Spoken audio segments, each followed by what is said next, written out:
It's great to welcome Will Sommer back to the program. Will's a tech reporter for the Daily Beast, also author of the Right Richter newsletter on conservative media. A great person to follow on Twitter, I would also say, Will. Thanks for being back on. Hey, thanks for having me. So we've been following and talking about QAnon. We've talked with Media Matters' Alex Kaplan about QAnon members who have a real shot at being elected to Congress. We talked about Marjorie Taylor Greene of Georgia, Colorado's Lauren Boebert. There are others as well. Let's first start with your assessment of the strength of this as an actual political movement. I think QAnon is really getting a foothold within the GOP.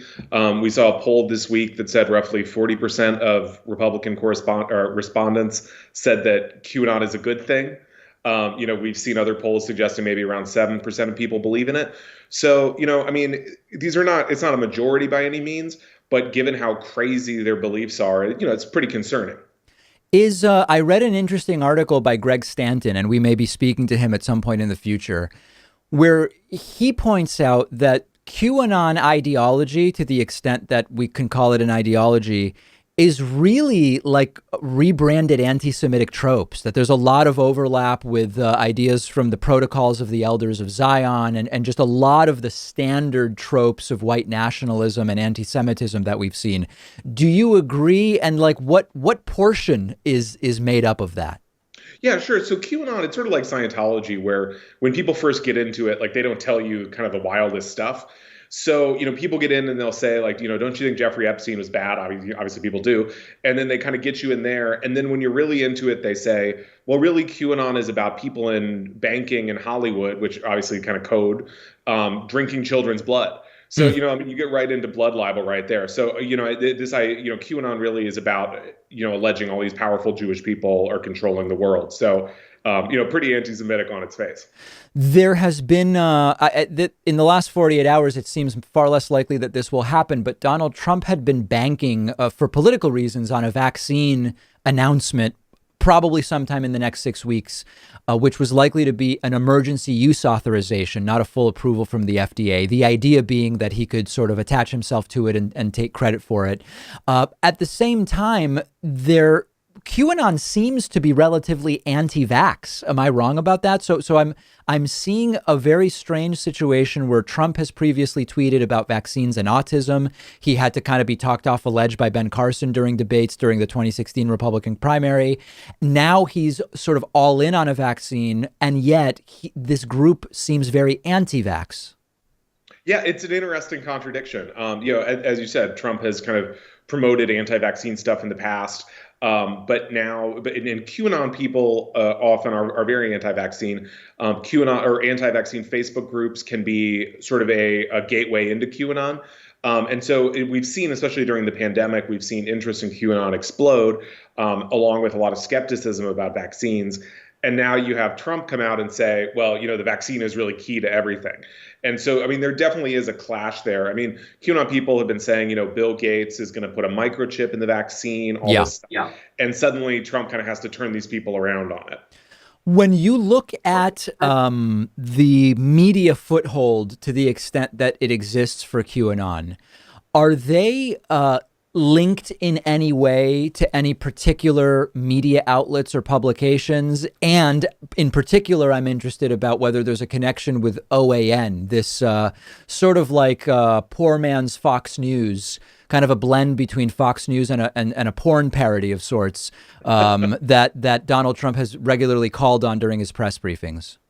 Yeah, we see QAnon on its face is so ridiculous that even conservative media often wants to distance themselves from it. But what they end up doing is sort of taking ideas from QAnon and then sort of laundering them, stripping the QAnon name off of it and running with it. In the case of OAN, initially they were very anti-QAnon. But I just had a story this week that they've been selling the use of QAnon emojis on their YouTube channel, including one referring to JFK Jr. coming back to life. So, really there, it seems like they've just decided to start profiting from it. Right. On the David Pakman Show YouTube channel, if you subscribe, you get various colored show logos. And yet on OAN, you get QAnon stuff. That's certainly a different approach, I guess, to sort of monetizing content.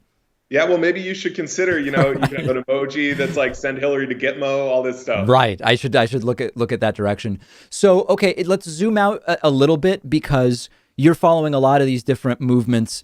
What else is there right now that maybe our audience is not super familiar with? I mean, I think my audience is very familiar with, kind of your standard Trumpist talking points. We've looked at video from rallies. God is protecting me from the virus, or the virus itself is a hoax. Sort of that wing, which is anything Trump says, they kind of repeat. We've got this QAnon wing. What other sort of subgroups are relevant in the underbelly right now? Yeah, well, I mean, obviously we've got these sort of violent groups like the Proud Boys or these various kind of militias that I think are really starting to merge with QAnon in some ways. And really, this is, especially relevant as we head into the election. And these people are, there's all this kind of Civil War type rhetoric. And I think maybe one of the most interesting ones, again, with some ties to QAnon, is the growth of these conspiracy theories in like wellness and like yoga, like Instagram influencers. I have Uh, not heard about this. This is interesting. yeah, so the typical QAnon believer is, white, older, kind of evangelical. But what we're seeing is there's this group called Save the Children, and this is kind of a QAnon front group, and they're having rallies with hundreds of people across the world in different cities, and they're sucking in a lot of moms on Facebook, Q a mom, and these various Instagram yoga people who normally post about eating yogurt and doing yoga and all this stuff, and then they'll just be like, but we got to get to the bottom of what's going on at Comet Ping Pong. So it's disturbing stuff, and I think it suggests that these conspiracy theories can go beyond just the Trump base. You mentioned the demographics of the typical QAnon supporter. One of the things we learned about 2016 was that the rate of the dissemination, a resharing of fake news was significantly skewed, not just to the right, but to older folks. And we could talk about sort of the reasons why. QAnon seems to have a significant younger contingent that maybe wasn't there with some of the predominant fake news stories of 2016. Is my impression correct? That's absolutely right. And one example, just to pick one, is that QAnon and TikTok, or excuse me, and Pizzagate are exploding on TikTok with young people. And they'll make these TikTok videos that say, like, here's something about John Podesta, and like, yeah. That now, is there anything that you can ascertain as to why this is getting more pickup with younger folks, whereas a lot of the 2016 stuff did not? Is it just that the technology now has changed in such a way, or the environment is different, or is it a concerted effort? I think I think maybe the biggest part is that the world just seems like it's gotten a lot crazier. Hmm. And you have obviously you have the very real Epstein stuff that I think pulls people into these conspiracy theories. You have the pandemic. And so I think there's just a lot more people who are kind of looking to get a grasp on what's going on. And unfortunately, they kind of fall down these rabbit holes. In 2010, we saw the rise of the Tea Party movement, and a number of Tea Party candidates won. Tea Party caucus was created in the House of Representatives.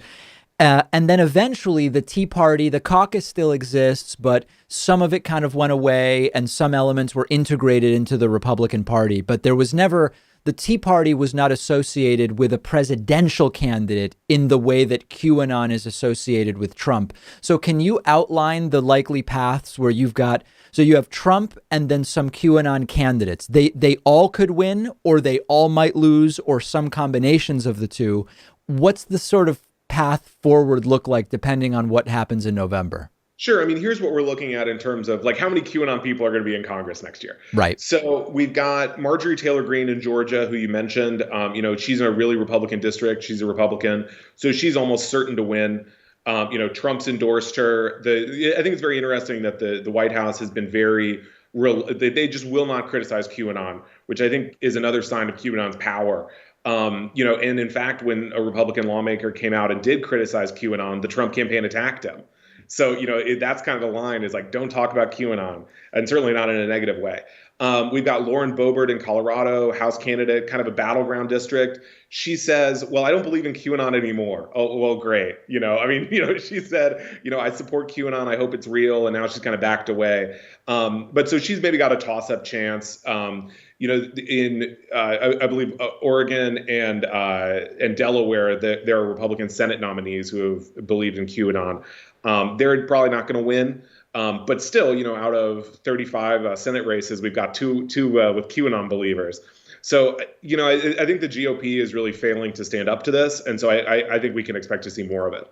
To what degree should the Democratic Party engage with this, criticize it, and what I mean, there's often a discussion about platforming versus ignoring versus responsible platforming, as some call it. Do you have a sense of whether this has risen to a point at which we need to hear more from the left about it?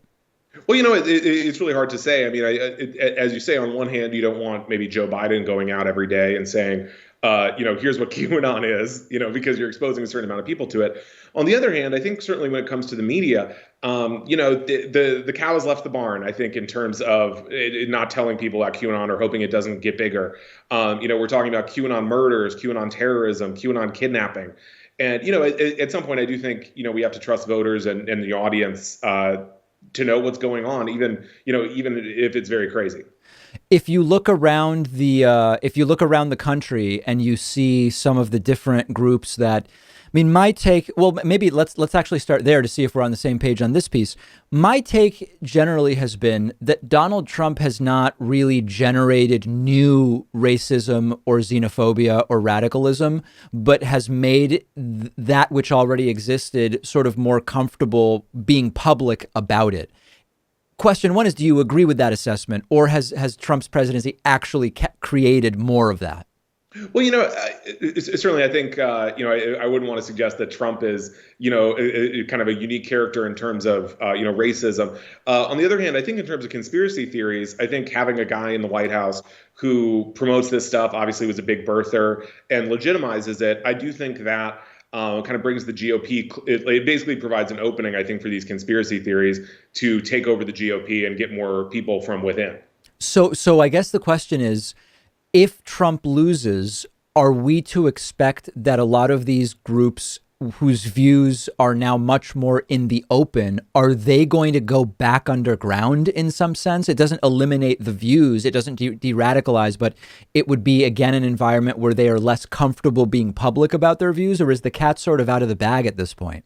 It's hard to really predict what happens, but I do think that potentially if Trump loses, some people are anticipating, it's like the spell lifts, the QAnon people don't believe in it anymore.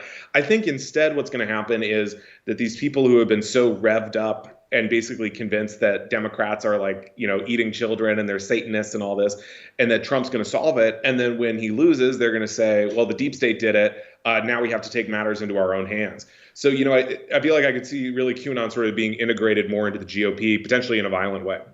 One other thing specifically on the QAnon beliefs I wanted to ask about. A lot of as you say, sometimes the gateway to QAnon is Jeffrey Epstein related. The more we know about Epstein, the more sort of touch points there are with Donald Trump. And there are even allegations that were made in a lawsuit, which have the lawsuit has since been pulled. But they were allegations about joint sexual assault involving Donald Trump and Jeffrey Epstein. Is there no concern in your mind or discussion among QAnon that the more they push this, that it could actually implicate Donald Trump? No, I mean, they have so much like cognitive dissonance and rationalization when it comes to Trump. I mean, obviously, Trump, appointed the prosecutor who gave Epstein a sweetheart deal to the cabinet. Obviously, there's videos of Trump and Epstein hanging out and kind of appraising women together. Yeah. And so instead, what they say is that, Trump was infiltrating Epstein's circle and that by appointing this prosecutor to the cabinet, he was kind of drawing more attention to this dirty deal and all this kind of stuff. That's like a textbook example of the unfalsifiable argument. It's, there's an invisible tiger in this room. Oh, all right. Well, let's lay down some baby powder. So as the invisible tiger walks around, it'll disturb the baby powder. Well, no, it's also a weightless invisible tiger. Like you cannot possibly disabuse someone of those beliefs. And that maybe that's by design, I guess. Absolutely. I mean, part of the beauty of the QAnon clues, or the genius of it, is that even when they make predictions, people will say, the prediction doesn't come true. They'll say, well, maybe we just misread the predictions. We were wrong. Or that maybe Q was trying to throw off the deep state, with some bad info. And so really, this makes it really hard to disabuse people of these notions. And I hear all the time from people who have lost family members or loved ones to QAnon. And, it's really hard to get people out of it. We've been speaking with Will Sommer, tech reporter for the Daily Beast, also author of the Right Richter newsletter on conservative media. Will, always great speaking with you. Absolutely. Thanks for having me.